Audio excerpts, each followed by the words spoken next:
지난 한 주 동안 라오스 단기 선교를 우리 팀들과 함께 잘 마치고 은혜 가운데 돌아왔습니다.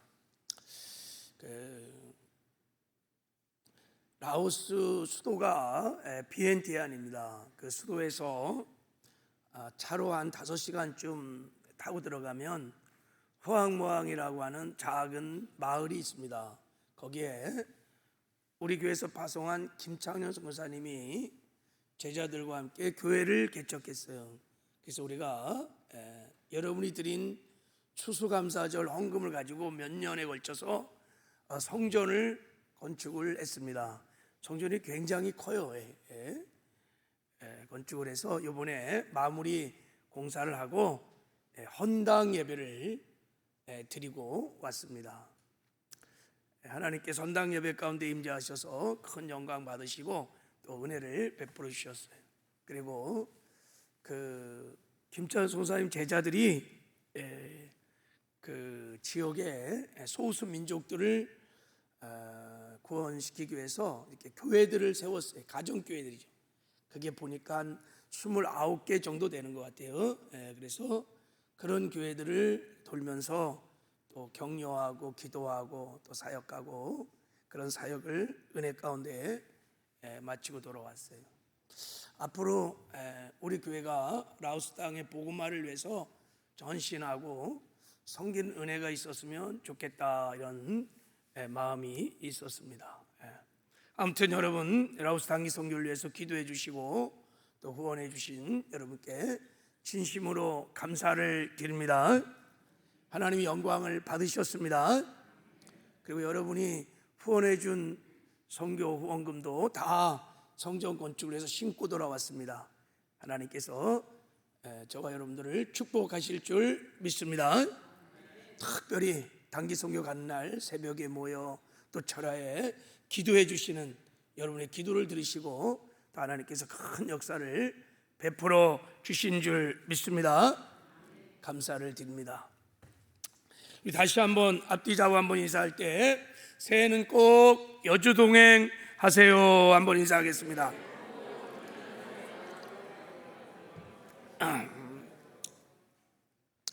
앞으로 우리 서울순복음교회 성도들의 인사는 여주동행 합시다, 여주동행 하세요, 이런 복을 좀 빌어줬으면 좋겠습니다.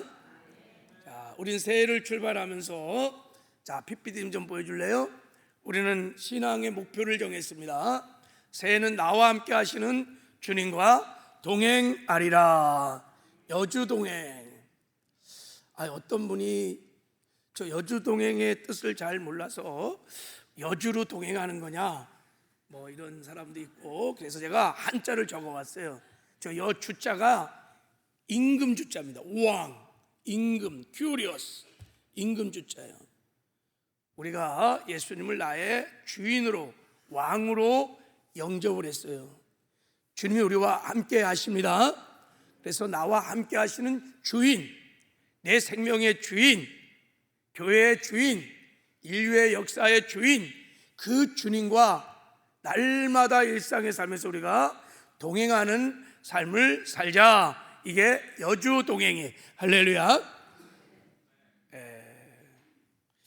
왜 여주동행을 우리의 신앙의 목표로 삼았냐면, 여주동행이 하나님이 정하신, 하나님이 디자인하신, 우리가 거듭나는 순간에 하나님이 딱 정하신 모든 그리스도인의 삶의 방식이 유일한 삶의 원리요, 그리고 크리스찬들의 라이프 스타일이에요. 왕이신 예수를 내가 모셨으니까 당연히 그분과 함께 동행하는, 동력가는 삶을 사는 것이 모든 그리스도인의 삶에 마땅한 삶인 줄 믿습니다. 그냥 2024년 우리 새해 목표를 넘어서 평생의 우리의 삶의 궁극적인 신앙의 목표가 되어야 될 줄 믿습니다. 하나님께서 예수님을 통해서 우리에게 베풀어 주신 놀라운 구원의 은혜가 많습니다. 그런 구원의 최종적인 은혜, 최고의 영광, 최고의 존귀가 뭐냐면 하나님께서 예수님이 이 땅에 성육신 하실 때 우리를 구원하기 위해서 아기 예수로 오실 때 그 이름을 지어줬어요. 그 이름에 그 은혜가 나타나 있어요. 자, 마태복음 1장 21절에 보면 하나님의 아들의 이름을 두 가지로 지어줬어요. 히브리 사람들은 자식의 이름을 반드시 아버지가 짓습니다. 여러분, 아기 예수님의 아버지가 누구예요? 요셉이 아니죠. 요셉 그러면 안 돼. 그래서 요셉이 짓지 않고 하나님 아버지가 직접 이름을 지어준 겁니다. 아기를 낳을 것이네. 첫 번째 예수로 하라 이렇게. 두 번째 임마누엘이라 하라 이렇게 하나님 아버지께서 직접 이름을 지어줬어요. 저 이름은 요셉과 마리아가 지은 게 아니에요. 자, 그래서 예수님이 예수 그 이름의 첫 번째 뜻이 뭐냐면 그가 자기 백성을 그들의 죄에서 구원할 자, 이게 예수란 뜻이에요. 그래서 예수님이 저와 여러분의 죄를 다 짊어지시고 십자가에서 못 박혀 피 흘려 죽으시고 부활하심으로 믿는 저와 여러분의 그 믿음의 고백을 받으시고 모든 죄를 사사하시고 영생을 주시고 우리를 구원해 주셨습니다. 예수. 근데 하나님이 우리에게 베풀어 주신 은혜는 여기로 끝난 게 아니에요. 죄사함을 주시고 영생을 주는 거로 끝난 것이 아니라 더 놀라운 존귀와 영광과 은혜를 우리에게 입혀주셨어요. 그게 뭐냐면 임마누엘이 임마누엘 하나님이 우리와 함께 계시다 함이니라. 그래서 예수님께서요, 부활하신 예수님이 그래서 하늘에 승천하시고 하나님 보좌에 앉으셨어요. 그래서 하나님 나라의 왕이 되셨어요. 그리고 예수님께서 주의 성령으로 우리 안에 오셔서 우리와 함께 사십니다. 임마누엘, 볼지어다 내가 세상 끝날까지 항상 너희와 함께 하리라. 임마누엘, 이것은 하나님이 우리에게 베풀어 주시는 최고의 축복이요, 최고의 존귀요, 최고의 영광인 것을 믿으시기 바랍니다. 그럼 우리 예수를 믿는 모든 그리스도인들은 다 주님과 함께 사는 자입니다. 이걸 그래서 그리스도인이라고 그러는 거예요. 우리를 그리스도인이라고 그러는 거예요. 그러므로 모든 그리스도인은 이 세상에 살아가는 유일한 삶의 방식이 여주동행인 것입니다. 할렐루야. 여기에 정말 눈이 열려야 돼요. 우리의 순행의 신앙의 궁극적인 목적을 주님과 동행에 여러분이 두셔야 합니다. 왜 하나님은 우리가 이 세상에 사는 동안에 주님과 동행하기를 그렇게 원하시고 그렇게 디자인하셨을까? 그것은 우리가 주님과 동행해야만 하나님이 창세전부터 주 안에서 준비하신 그 영광스럽고 복되고 아름다운 삶을 살 수 있기 때문인 거예요. 우리가 그렇게 살아야 하나님께도 영광이 되고 우리가 세상에 나가서 하나님의 영광을 드러내고 하나님의 나라를 드러내고 그의 의를 드러내는 작은 예수의 삶을 살 수 있기 때문입니다. 그래서 우리를 통해서 많은 죽어가는 영혼들이, 어둠 속에 있던 영혼들이 우리를 보고 우리를 통해서 드러나는 하나님의 영광을 보고 그들도 하나님께로 나오는 구원의 은혜를 받게 되는 것입니다. 그래서 하나님은 반드시 우리가 이 땅에 사는 동안에 주의 영광을 드러나타는 작은 예수의 삶을 살기를 원하십니다.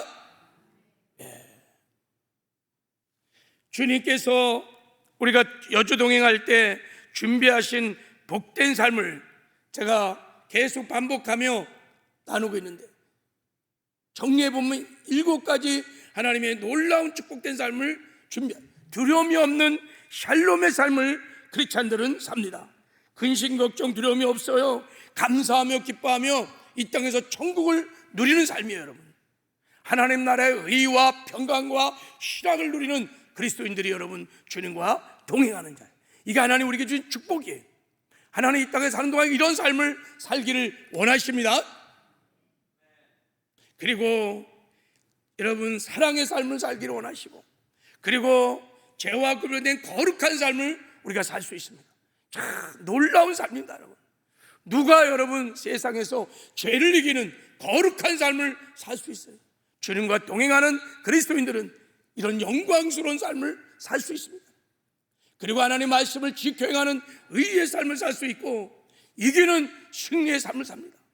주님과 동행하는 자는 죄도 이기고 세상도 이기고 마귀도 이기는, 내 육신의 소욕도 능히 이기는 승리의 삶을 삽니다. 그리고 사명을 감당하는 충성된 삶을 살고 마침내 구원을 이루어 천국에 들어가는 영광을 얻게 됩니다. 여러분, 주님과 동행하면 주를 닮아가게 돼 있어요. 주를 점점 닮아가게 돼 있어요. 성화의 구원을 이루어가게 돼 있어요. 그래서 마침내 반드시 천국에 들어가는 영광과 승리를 얻게 될 것입니다. 그래서 하나님께서 이런 놀라운 삶을 예비하시고 주의 성령으로 우리 안에 오셔서 우리와 함께 동행하기를 원하시는 거예요. 우리가 날마다 이렇게 일상의 삶에서 주님과 동행하는 삶을 살기 위해서는 지속적인 여러분 경건의 훈련이 필요합니다. 그래서 우리가 이 경건의 훈련을 지속 반복하기 위해서 여러분 신앙의 원칙을 정했어요. 이건 부단한 훈련이 필요해요, 여러분. 주님 동행. 그래서 7가지 우리 신앙의 원칙을 세웠어요. 자, 우리 한번, 우리 믿음 생활 표를 좀 한번 꺼내 보세요. 자, 한번 꺼내 볼까요? 이제 성경에 이렇게 끼워 놓고 지금부터 우리 경건의 훈련을 계속 하니까 꼭 갖고 다니시기 바랍니다. 이게 점검표야. 자, 한번 꺼내 보세요. 자, 들어보세요. 없는 분들은 안 받아서 그래요. 이게 얼마나 복되고 아름다운 삶인지 몰라요, 여러분. 그래, 훈련을 해야 돼요. 주님과 동행하는 훈련을 해야 돼요. 그래서 만드는 원칙이에요. 자, 우리 한번 읽어보겠습니다. 자, 시작. 나는 죽고 예수로 살겠습니다. 날마다 기도와 말씀 생활을 실천하겠습니다.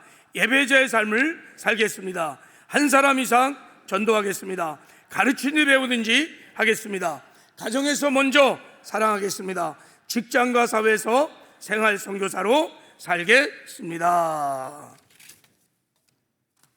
첫 번째 원칙이, 나는 죽고 예수로 살겠습니다. 죄인인 피조물인 인생은 절대 의로우시고 영광스러운 하나님과 동행할 수 없다 그랬어요. 그래서 내가 죽어야 돼요. 내 옛사람이 죽어야 우리가 예수로 살 수 있습니다. 나는 죽고 예수로 살려는 것은 오직 믿음으로만 가능해요. 어떤 믿음으로만 가능하냐? 내 안에 주님이 사신다는 임마누엘의 믿음을 정말 믿어야 돼요. 그리고 어떤 처지, 어떤 형편에서도 늘 주를 바라봐야 돼요. 그분을 의식해야 돼요. 제가 라오스 단기 선교 일주일간 사역하면서 저도 순간순간 늘 외쳐요. 예수 죽음 내 죽음, 예수 부활 내 부활, 예수 승천 내 승천, 예수 보좌 내 보좌, 주의 성령 내 안에 주님이 나와 함께 하십니다. 나는 죽었습니다. 내 안에 주님이 계십니다. 그리고 주의 임마누엘이 믿어지면 믿음의 눈을 열어 그 주님을 바라보는 거예요. 그분을 의식하며 그분 앞에서 말하고 행동하는 거예요. 그러면요, 주의 마음이 부어져요. 주의 생각이 부어져요. 그 마음을 따라서 말하고, 그 마음을 따라서 행동하고, 그 마음을 따라서 기도하고, 그 마음을 따라서 사역을 하면 주님과 동행이 일어납니다. 주의 영광이 나타납니다. 할렐루야. 부단히 일상의 삶에서 우리가 이것을 연습하셔야 돼요. 근데요, 우리가 육신을 입고 살기 때문에요, 주님과 동행하는 것이 쉬운 게 아니에요. 일주일 내내 살면서도 한 번도 주님을 의식하지 않고 사는 사람들도 있을 수 있어요. 주님이 내 안에 분명히 사시는데도 불구하고. 그래서 훈련이 필요한 거예요. 핸드폰은 그렇게 열심히 봐요. 하루에도 수백 번을 보는데 내 안에 계신 주님을 한 번도 생각해 본 적이 없어. 그냥 말하고 그냥 행동하고 막 내 멋대로 해요. 그럴 수 있을까? 예, 그럴 수 있어요. 그래서 여러분, 끊임없이 우리가 나는 죽고 예수로 살겠습니다. 주님과 동행을 훈련해야 될 줄을 믿습니다. 그럼 여러분, 실제가 되기 시작합니다. 어느 순간에 주를 바라본 눈이 열리기 시작하고 그분의 임재를 확신하기 시작합니다. 그래서 여러분, 말이 바뀌고 생각이 바뀌고 행동이 바뀌기 시작해요. 주님과 동행이 일어나는 줄 믿습니다. 자, 이게 그래서 첫 번째 원칙이에요. 자, 두 번째 우리가 원칙을 세운 것은 날마다 기도와 말씀 생활을 실천하겠습니다 그랬어요. 주님과 동행하려면 기도와 말씀 생활이 반드시 따라야 돼요. 왜냐하면 새롭게 거듭난 새 사람, 속 사람이 강건해야 주님과 동행할 수 있습니다. 이 속 사람이 강건해지는 속 사람의 양식이 두 가지라 그랬죠. 이게 성령이고 말씀인 거예요. 속 사람이 성령 충만하고 말씀 충만하면 강건해지면 주님과 동행하는 삶을 살기 시작합니다. 그래서 날마다 우리가 성령의 생수를 먹으려면 기도해야 돼요. 기도해야 성령 충만을 얻을 수 있습니다. 그래서 적어도 1시간씩 우리가 부르짖어 기도하자고 신앙의 원칙을 세운 거예요. 그리고 생명의 떡인 말씀을 먹어야 돼요. 날마다 말씀을 읽고 말씀을 듣고 묵상해야 돼요. 그러면 속사람이 강건해지면 주님과 동행하는 삶을 일상의 삶에서 살기 시작합니다. 여러분, 우리 속사람이 강건해지면 주님과 동행이 정말 실제가 되기 시작합니다. 그래서 이 두 가지 원칙을 가지고도 우리가 경건의 훈련을 부단히 하셔야 합니다. 자, 이제 세 번째, 오늘 세 번째 여주동행을 위한 7가지 신앙 원칙 중에 세 번째. 자, 우리 한번 선포하며 읽겠습니다. 시작. 날마다 예배의 삶을 살겠습니다. 예배의 삶을 살기 시작하면 주님과 동행이 시작됩니다. 성경에 보면 예배자들이 다 주님과 동행했던 사람들. 자, 왜 예배자가 되어야 주님과 동행을 잘할 수 있을까? 그것은 자, 예배의 목적이 무엇이냐면 자, 예수님께서 이렇게 말씀하셨어요. 아버지께서 참으로 예배하는 자들을 신령과 진정으로 예배할 때가 오나니 곧 이때라. 아버지께서 이렇게 자기에게 예배하는 자들을 찾으시니라 이렇게 말했어요. 하나님께서 예배하는 자를 제때로 찾는다는 거예요. 이 무슨 말이냐면 하나님이 예배하는 자들을 찾으신다는 말은 만나주시겠다는 거예요. 여러분, 예배의 궁극적인 목적은 하나님과의 만남인 거예요. 눈에 보이지 않는 영이신 하나님을 만나는 거예요. 하나님의 영광을 실제로 예배 중에 체험하는 것입니다. 하나님과 교제하는 것입니다. 이게 예배의 궁극적인 목적이에요. 하나님은 예배를 통해서 우리를 만나주기를 원하시고 당신의 영광을 나타내시기를 원하십니다. 이게 하나님이 예배를 우리에게 주신 목적이에요. 그래서 예배를 통해서 우리는 하나님을 만나고 하나님의 영광을 보기 시작합니다. 그때 하나님을 만난 자들은 하나님의 마음을 알기 시작합니다. 하나님의 깊은 뜻을 알기 시작합니다. 그리고 우리가 하나님 마음에 따라서 순종하기 시작하면 그때부터 비로소 하나님과 동행이 시작되는 것입니다. 하나님과 동행하는 자들은 하나님의 마음을 알아 하나님의 뜻을 알아서 그 뜻대로 사는 자들이. 그래서 아모스 3장 3절에 보면 두 사람이 뜻이 같지 않은데 어찌 동행하겠느냐 그래서 여러분, 하나님과 동행하려면 하나님의 마음을 알아야 돼요. 하나님의 깊은 뜻을 알아야 돼요. 그리고 그 뜻을 따라서 순종할 때 하나님의 마음을 알아 그 마음을 하나님을 섬길 때 하나님과 동행이 일어나게 되는 것입니다. 근데 여러분, 하나님의 마음을 하나님의 뜻을 알려면 하나님을 만나야 되는데 하나님을 만나는 최고의 방법이 예배입니다. 예배. 성경에 하나님과 친밀한 동행을 했던 대표적인 예배자가 다윗입니다. 다윗은 하나님이 정말 기뻐했던 예배자입니다. 그래서 다윗은 평생 하나님과 친밀한 동행을 했던 사람입니다. 시편 16편에 보면 다윗이 이렇게 고백합니다. 내가 여호와를 항상 내 마음에 모시며, 이렇게. 시편 16편 8절, 자, 말씀 좀 볼래요? 이 말은 무엇을 말하냐면 다윗이 항상 하나님을 모시고 살았다는 거예요. 하나님과 동행했다는 거예요.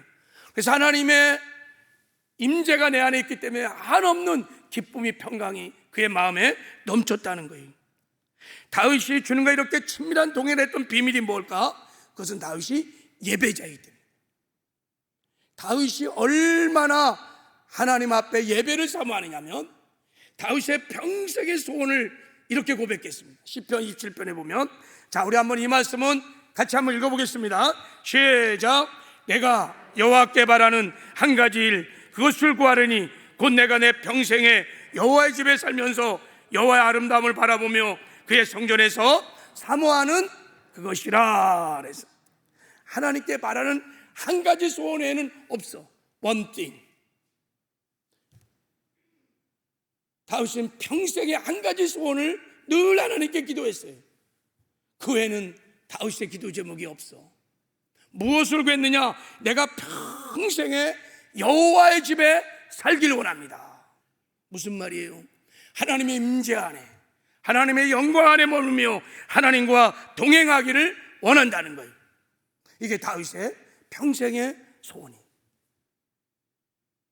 이를 위해서 다윗은 여호와의 아름다움을 바라보며 그 성전에서 사모하는 것이라. 하나님과 동행하기 위해서 하나님의 성전에 나가서 하나님의 아름다운 영광을 사모하며 예배한다는 것입니다. 이게 다윗의 평생의 소원이에요. 그래서 다윗이 평생 하나님과 동행하는 참으로 존귀하고 영광스러운 삶을 살았던 것입니다.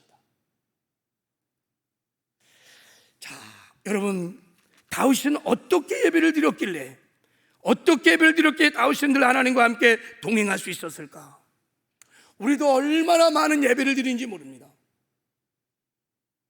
근데 우리는 그렇게 많은 예배를 드림에도 불구하고 왜 우리는 하나님과 동행이 이렇게 어려울까? 다윗은 어떤 예배를 드렸길래 하나님과 예배를 통하여 늘 동행하는 삶을 살 수 있을까? 오늘 그 본문의 말씀이 그 비밀이 나와 있습니다.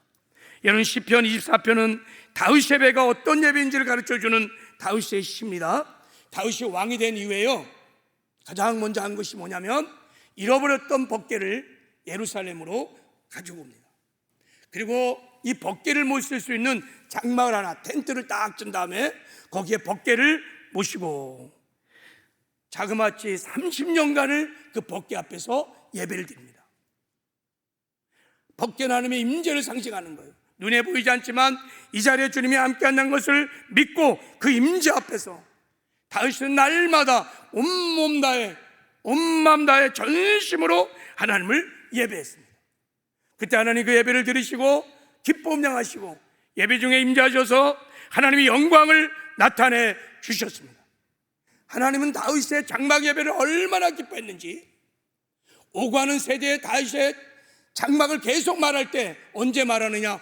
예배가 무너지면 언제나 하나님께서는 다윗의 장막 예배를 들어서 이런 예배가 회복되기를 원한다, 너희들이 다윗처럼 예배하기를 원한다고 끊임없이 다윗의 예배가 언제나 하나님 앞에 모델이었습니다.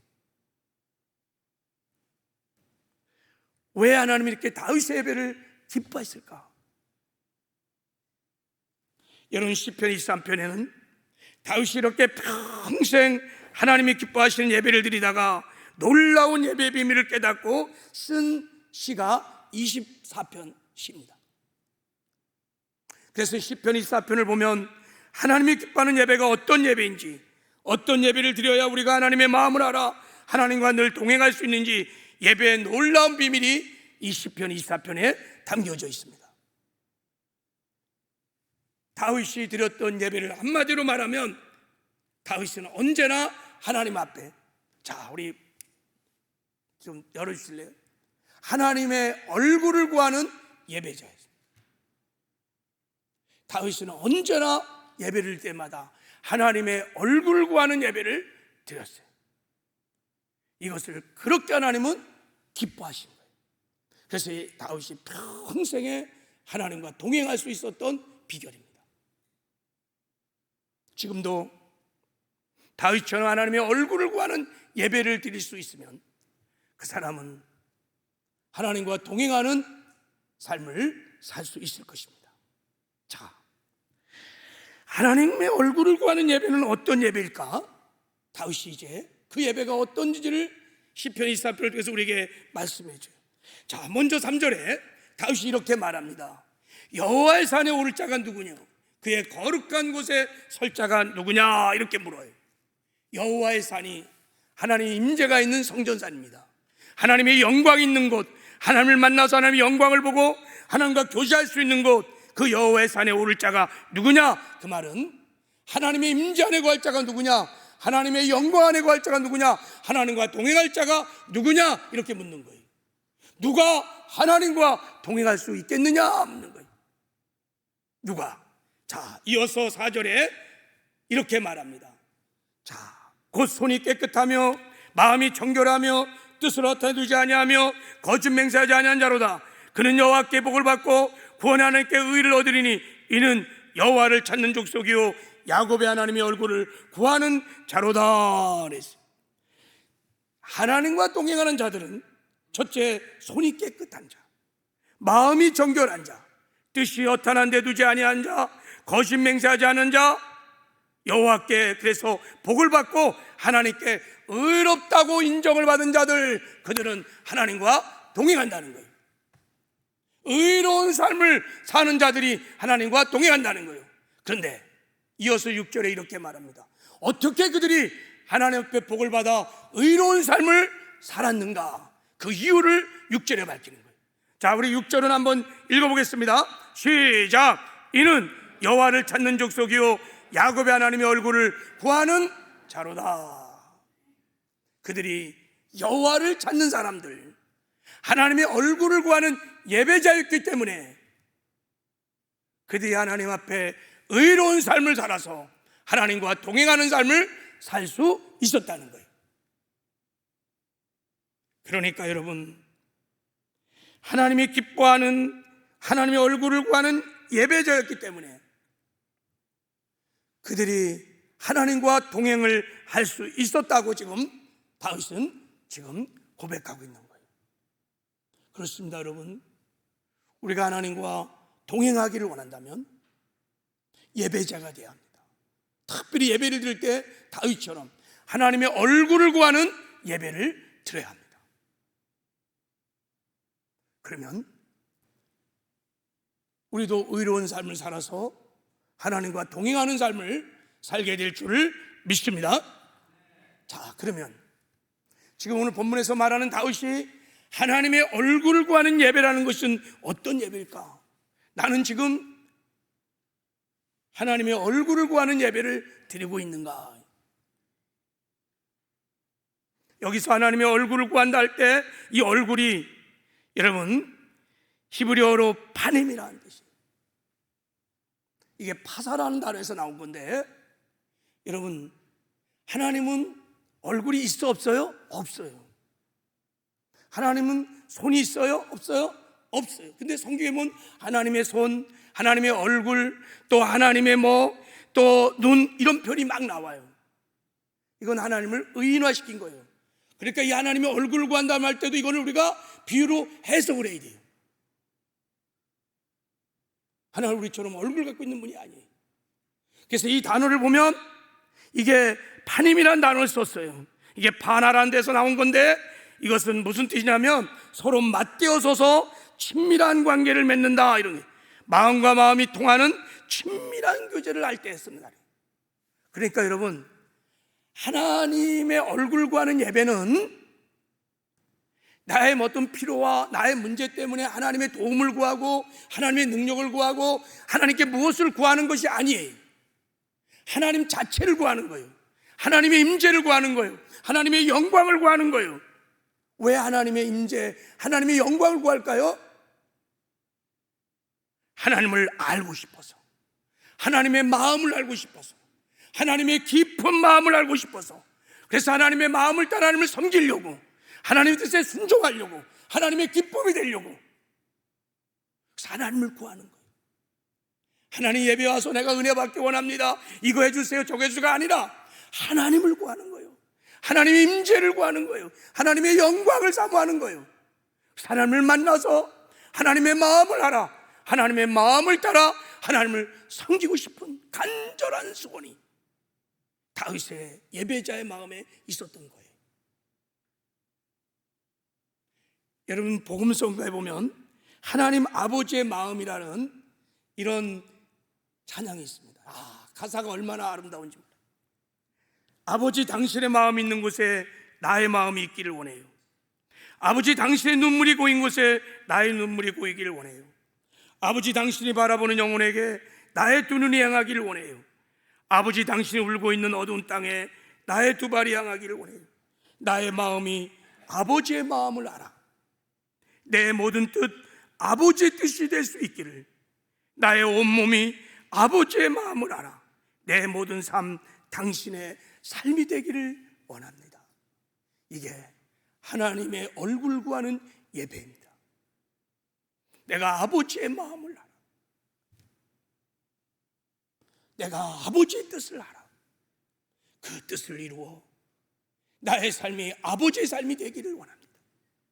이게 하나님의 얼굴을 구하는 예배자. 그래서 하나님을 그토록 만나고 싶은 거예요. 반임 하나님의 얼굴을 구하는, 내 멋대로 내 생각대로 하나님을 섬기는 게 아니에요. 여러분, 자식도요, 부모의 마음을 헤아리는 자식이 있어요. 그래서 부모의 마음을 따라 부모를 공경해요. 그게 진짜 여자예요. 우리도 하나님을 섬길 때 내 생각대로 내 감정대로 하는 게 아니라 정말 하나님의 마음을 알아. 하나님의 눈물이 어디 있는지, 하나님의 관심이 지금 어디 있는지, 하나님의 마음이 무엇인지를 알아. 하나님의 마음 있는 그곳에, 하나님의 관심 있는 그곳에 내가 그곳에서 하나님의 뜻을 이루어 하나님을 영화롭게 하기를 원합니다. 이게 여러분 하나님의 얼굴을 구하는 예배입니다. 그래서 하나님은요, 하나님의 얼굴을 구하는 다윗의 예배를 그렇게 기뻐하신 거예요. 그리고 예배 중에 임하셔서 당신을 드러내시고 당신의 영광을 보여주시고 당신의 깊은 속내를 다 드러내시고 다윗을 통해서 하나님의 뜻을 이뤄가도록, 그래서 존귀와 영광을 다윗에게 입혀주신 거예요. 그래서 다윗이 평생 하나님 모시고 그렇게 아름다운 동행을 끝까지 할 수 있었던 것입니다. 오늘 우리 예배가 하나님의 얼굴을 구하는 예배로 다 회복되는 은혜가 있기를 주님의 이름으로 축복합니다. 성경에는 하나님의 손을 구한다는 표현이 여러 군데 나와요. 그것은 여러분, 하나님의 손을 구한다는 뜻은 하나님의 능력을, 하나님의 기적을, 권능을 구한다는 뜻이에요. 하나님의 손은 언제나 능력을 말하는 거예요. 나의 필요 때문에, 나의 어떤 소원 때문에, 문제 때문에 하나님의 도움과 능력을 구하는 거예요. 우리가 예배 때 이런 하나님의 손만 구하면 하나님께 관심이 별로 없어요. 하나님의 마음에 별로 관심이 없어요. 내가 은혜 받는 게 중요해. 내 필요가 중요해. 내가 은혜 받는 게 중요해. 그래서 여러분, 하나님의 마음을 헤아리지 못해. 그래서 예배를 드리고 나도 내 문제가 해결되지 않으면, 은혜가 안 되면 예배를 드리는데도 막 짜증을 내고 화를 내요. 예배가 연락되지 않았다는 뜻이에요. 예배를 드는데도 마음에 샬롬과 평안이 없어. 하나님 나라가 임하지 않는 거예요. 예배를 드리는데 화를 내고 나가는 사람도 있어요. 왜 그럴까요? 하나님을 얼굴을 구하는 예배자가 아니에요. 다윗은 언제나 하나님의 얼굴, 다윗의 인생을 보십시오. 다윗은 자기 욕심을 따라 세상의 부귀와 출세와 성공을 구하지 않았어요. 왕자도 구하지 않았어요. 다윗이 이스라엘 왕이 되겠다고 하나님께 구한 적이 없어요. 다윗은 원수를 죽여달라고 구하지 않아요. 오직 하나님의 얼굴을 구해요. 언제나 하나님의 임재를 갈망하고 하나님의 영광을 구하고 하나님의 마음을 알기로 해요. 그래서 하나님의 마음을 따라 섬기려고, 이런 다윗의 예배를 하나님이 기뻐하시고 어떤 축복을 주시냐, 오늘 본문 좀 보세요. 자, 하나님께서 어떤 축복을 주셨냐면요, 오늘 본문 한번 말씀 한번 볼까요? 자, 24절에 자 7절 자, 우리 7절을 한번 읽어보도록 하겠습니다. 자, 우리 여기 7절 한번 읽어보겠습니다. 시작. 문들아 너희 문을 들릴지어다, 영원한 문들아 들릴지어다, 영광의 왕이 들어가시는도다. 야곱의 하나님의 얼굴을 구하는 자가 하나님이 들어오는 문이라는 것을 다윗이 깨달았어요. 하나님은 예배자를 보좌 삼고 임재하신다는 것을, 하나님의 얼굴을 구하는 예배자가 하늘 문인 거예요. 하나님이 예배자를 통로 삼고 이 땅에 임하셔서 당신의 영광을 나타내시는 거야. 문들아 열릴지어다. 여러분, 우리 교회 안에 예배자들이 점점 늘어나면 이곳에 하늘문이 열려. 여러분의 가정에 하나님의 얼굴을 구하는 예배자가 있으면 가정에 하늘문이 열려. 여러분의 직장에, 여러분의 일터에서 예배자가 있으면, 다윗처럼 하나님의 얼굴을 구하는 예배자가 있으면 하나님이 그 예배자를 보좌 삼고 그를 문으로 삼아 하나님의 영광을 나타내 주세요. 그러면 우리는 하나님을 만납니다. 하나님의 생각을 알아, 하나님의 뜻을 알아.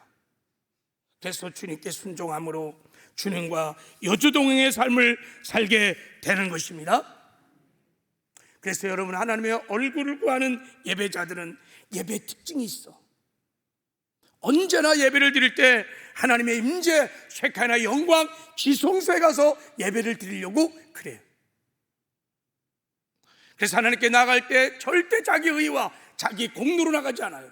예수 보혈을 의지해서 하나님 펴주신 의의 옷을 입고 은혜 보좌 기쁜 교회 가서 예배를 드립니다. 그리고 그 임재 앞에서 눈에 보이지 않지만 실제 하나님이 나와 함께하는 것을 믿고 온 마음 다해 전심으로 하나님을 찬양하고 예배합니다. 왜요? 예배의 목적이 하나님을 만나는 거야. 하나님의 마음을 아는 거야. 하나님의 뜻을 아는 거야. 그래서 반드시 예배 때 하나님을 만나야 돼. 그래서 여러분, 언제나 은혜 보좌 깊은 데 가서 종교적으로 영식적으로 예배하지 않아요. 전심으로 온 마음을 다해서 예배합니다. 그때 하나님께서 그 예배를 받으시고 그들을 만나 주십니다. 그래서 예배를, 하나님의 얼굴을 구하는 예배자들이 하나님과의 영광을 보기 시작하면 회개가 막 터져요. 여러분, 하나님의 영광이 나타나면요, 나의 더럽고 추잡한 죄악들이 막 드러나게 돼 있어요. 그래서 하나님의 얼굴을 구하는 예배자들은 늘 예배 때마다 눈물이 있어요. 회개의 눈물이 있어요. 감사의 눈물이 있어요. 그리고 하나님의 영광을 보면 사람이 송두리째 바뀌어버립니다. 하나님의 영광을 보면 사람은 변합니다. 그리고 하나님의 영광을 보면 하나님의 마음 심정을 알기 때문에 하나님의 뜻을 이루는데 자기 삶을 드리기 시작합니다. 그리고 자기에게 소중한 것들을 다 내려놓고 하나님의 뜻을 위하여 하나님이 정하신 십자가 길을 걷기 시작합니다.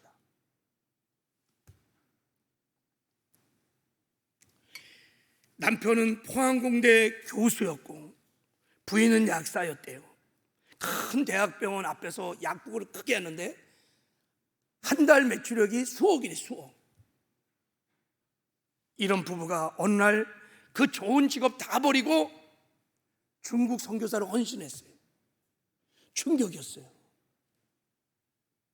왜 이렇게 헌신했냐면 이 두 부부의 소원은 늘 하나님의 뜻대로 사는 것이었어요. 그런데 어느 날 이 소원을 가지고 예배를 드렸는데, 그러니까 다윗처럼 하나님의 얼굴을 구하는 예배를 드렸던 거예요. 하나님, 하나님의 뜻을 알기 원합니다. 설교를 통해서, 예배를 통해서 하나님의 뜻을 알기 원합니다. 우리를 향하신 하나님의 마음을 알기 원합니다. 어느 날도 그렇게 예배를 드리고 있는데 하나님이 그들을 찾아오신 거예요. 그 하나님의 음성이 들려줬어요. 하나님이 이렇게 말씀하셨대요. 5,000명이 먹을 떡을 싸놓고 살고 싶으냐? 5,000명을 먹이는 삶을 살고 싶으냐? 그때 이 부부가 음성을 듣고 다 내려놓고 중국 선교사로 헌신을 한 것입니다.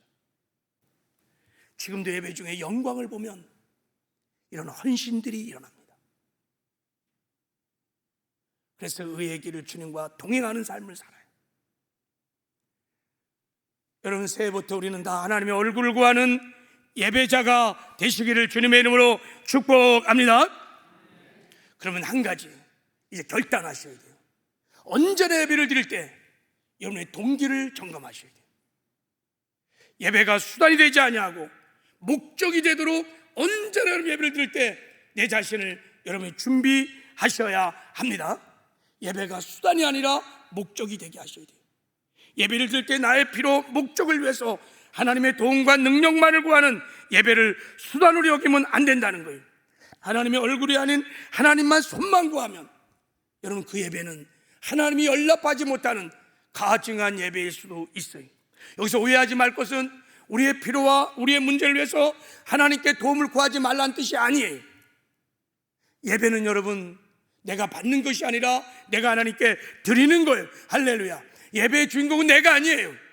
나의 필요, 나의 문제라고 내가 은혜 받는 게 아니에요. 예배는 하나님께 드리는 것입니다. 할렐루야.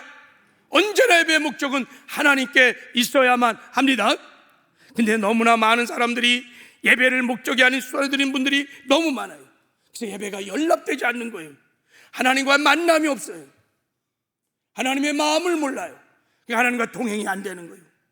심하게는 마치 우리가 뭔가 문제가 있을 때 무당을 불러다가 구판을 드리듯이 푸닥거리 하는 것처럼 예배를 드리는 사람도 많아요.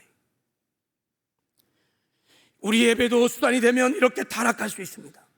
예배에 하나님은 없고 나만 있어요. 그래서 구슬했는데 효험이 없거든요. 문제가 해결이 안 돼요. 소원이 안 돼요. 그 무당 능력이 없구만. 우리도 예배를 드리고 나의 문제가 해결되지 않아, 소원이 성취되지 않아, 목적을 이룰 수 없어. 그러면요, 예배가 왜 이래?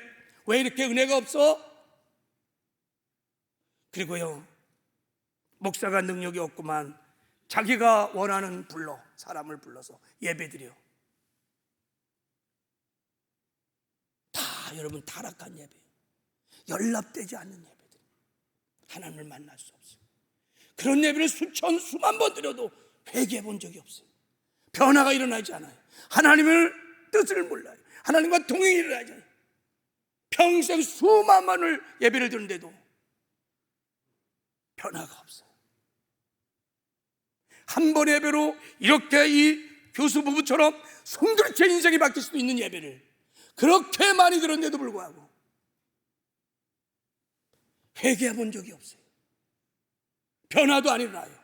하나님의 마음도 몰라요. 통행도 안 돼요. 우리 예배가 변질됐기 때문입니다. 한 가지 얘기하고 마치려고 해요. 여러분, 타락한 예배를 전형적으로 보여주는 예배가 사울왕의 예배입니다. 사무엘상 13장에 보면 사울왕이 된 지 2년째 되는 블레셋이 터들어왔어요. 병거만 3만, 마병만 6,000명, 군사들이요 해변에 모래알처럼 막 블레셋 군들이 막 들어왔어요. 그러니까 막 모든 백성들이 막 산소로 숨고 굴로 숨고 다른 나라로 막 도망가고 막 난리인 거예요. 그래서 사울이요 두려웠어요. 사무엘을 불러서 예배 요청을 합니다. 예배를 드려주세요. 예배를 드리려고 말합니다. 왜 그런지 아세요? 사울이 봤거든요. 블레셋이 쳐들어올 때 미스바 광장에서 번제 예배를 드릴 때 하나님이 나타나갖고 막 우레를 쳐갖고 블레셋을 그냥 조전박살 내는 것을 봤거든요. 예배 파워를 봤어요. 그래서 예배 요청을 했어요. 그건 잘한 거예요. 근데 문제는 사무엘이 예배를 드리기로 정한 날이 되었는데 오지를 않는 거예요. 그래서 사무엘이 예배를 드리는 날 7일째인데 사울이 예배를 드리고 정한 날을 기다리다가 막 백성은 흩어지지, 블레셋군은 막 쳐들어오려고 그러지, 사무엘은 오지 않지. 자기가요 예배를 결정합니다. 자기의 생각대로 자기가 성소권을 집행합니다. 예배를 드려요.